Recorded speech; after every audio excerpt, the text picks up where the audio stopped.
connecting to our future.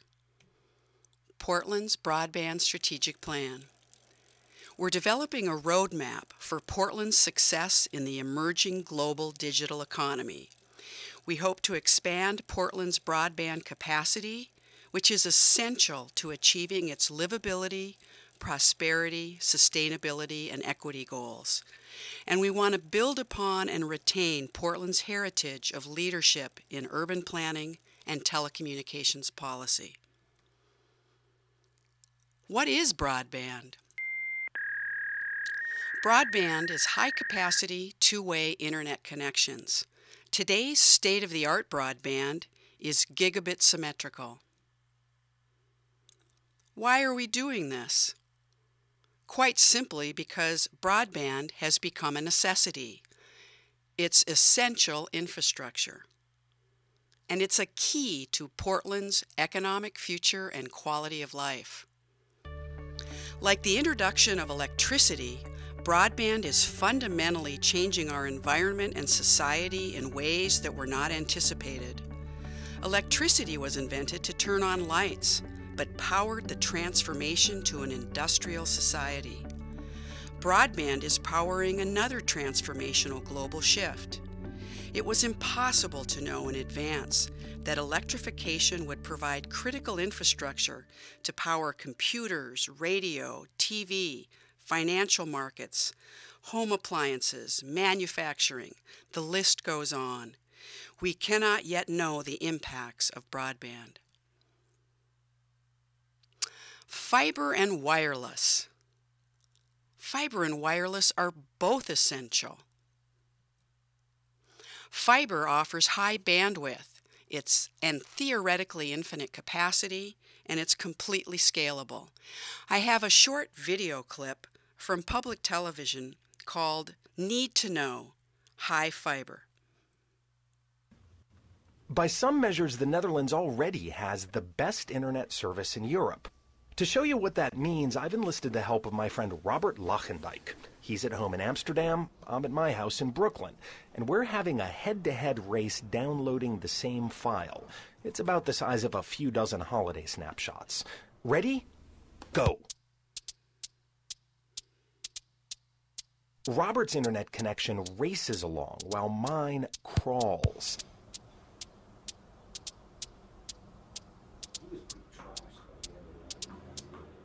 In about a minute, he has the file, while I wait. His connection is about 20 times faster than mine. But wireless is also important. It offers mobility, connectivity during movement, but it does require fiber backhaul. Here's a short clip from the wireless industry organization called Mobile Future. Hello, Internet. Let's talk about Spectrum, the invisible magic that makes our mobile technology work. You like your mobile phone, do you? Think Spectrum. Like checking Facebook on your smartphone? Spectrum again. Like using your laptop and the internet without a bunch of cords? Right, we all do. And so we all rely on Spectrum. It's the invisible infrastructure that powers our modern lives, every moment of every day. Imagine Spectrum as a freshly baked pie. Doesn't it look great? In the beginning, there was this gigantic pie and only a few pie lovers. But then came billion-dollar investments in wireless networks that connect cell phones, mobile internet, smartphones, 4G, tablets, smart grids, mobile health devices, e-learning tools, and whatever comes next. Remember feature phones? Your new smartphone uses 24 times more Spectrum. And that iPad you just bought? 120 times more. By 2012, more than half of all new phones purchased will be smartphones. And by 2014, 70% of all consumer electronics will be wirelessly connected to the internet. Suddenly, there are literally hundreds of millions of pie lovers, and they're all grasping for even more pieces of the same pie. Portland has a very rich and active history in broadband. In 1998 to 2000, we were the first community in the country to advance the policy of open access. That policy did not eventually become law, but we laid the groundwork for community interests in communications through that endeavor. Then in 1999, the city created its wide area fiber network called ERNIE, the Integrated Regional Network Enterprise, providing high-capacity broadband to city buildings. In 1999, Portland also issued the first request for information for a community broadband provider. We received 6 responses to that request and began franchising proceedings with 3 of those companies in 2000. In 2000 to 2002, the tech bubble burst and those companies opted not to deploy in the city. Then in 2002, the city, through its cable franchise, negotiated an interconnection between the city's fiber ERNIE system and the cable company's institutional network, providing very high bandwidth at very low cost to all schools and libraries within Multnomah County.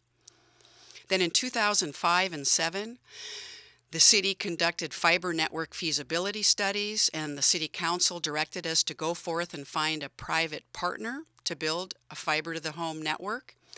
In 2008, we all know what happened. There was the economic collapse.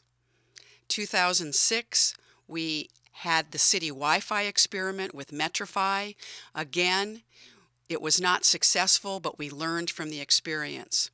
2010 was a very busy year with a comprehensive response to the Google's request for information and a Broadband Technology Opportunity Grant. Neither of those efforts were successful, but again, we built capacity, engaging many young people who had not been involved before, and through the BTOP grant application, really built relationships with the nonprofits in the Portland area interested in addressing the digital divide. And that brings us to today, the Broadband Strategic Plan Initiative. The top providers in Portland, according to our business journal from January 2011, AT&T Wireless, Comcast, Verizon, Sprint, CenturyLink, Cricket, XO, TW Telecom, Integra, and Clearwire. For the residential market, the 2 primary wireline providers of broadband are Comcast through the cable modem service and CenturyLink through DSL. Clear also offers a wireless internet to the home in some areas in Portland.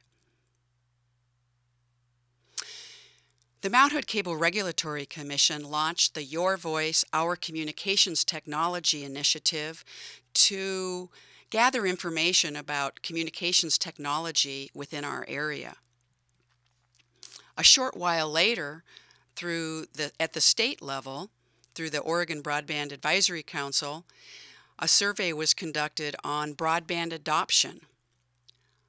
Both initiatives found that Portlanders face equity issues in access to communications technology similar to other communities across the country. 20% of Portland homes don't take broadband internet, and nearly 50% of households with income under $30,000 do not take broadband at home. Why? Because it's too expensive, or they don't understand its relevance or how it can improve their lives. And relevance is defined differently by different populations. So for Spanish-speaking populations, Spanish content might help make the internet more relevant. Likewise, for the elderly population, content geared towards older Americans would help them understand the relevance. Additional Your Voice initiative findings shows that 88% of Portland's business community is comprised of small businesses, and they employ 53% of the total workforce. And more than half of Portland's residents with internet access use the internet for activities related to work or employment services. This is very, very important because it means that we need ubiquitous high-speed broadband throughout Portland to reach these small businesses. More and more data is showing the connection between broadband and job creation and also growing a business. The Connecting to Our Future process In Phase 1, the City Council unanimously approved a resolution directing our office to work with the community and other bureaus to develop a broadband strategic plan. We established a leadership team with representation of each council office and the mayor's office, and they participated throughout the process.